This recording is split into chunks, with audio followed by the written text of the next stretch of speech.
Mūsu šīsdienas semināra tēma – pētniecības un attīstības izmaksas.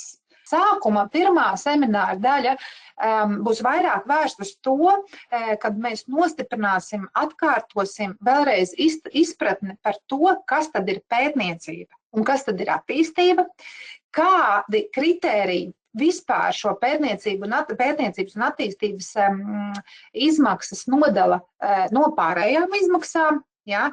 Un kā tad pareizi izprast un nošķirt šos divus posmus? Pasaka definīciju, kas ir pētniecība un kas ir attīstība.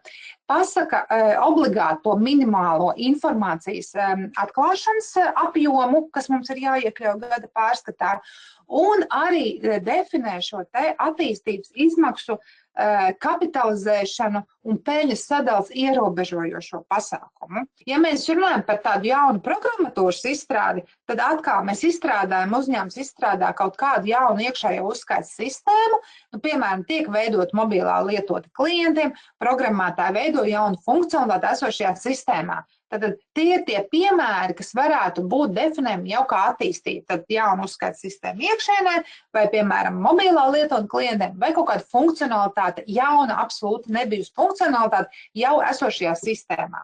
Mēs pētniecības posmā mēs esam kaut ko izstrādājuši, kas varētu būt arī dzīvot spējīgs, bet mums nav konkrēta finanšu apjoma, lai to ieviestu dzīvē. Varbūt mūsu uzņēmums nav tik stabils, lai mēs ietu prasīt līdzfinansējumu un tā tālāk. Ja?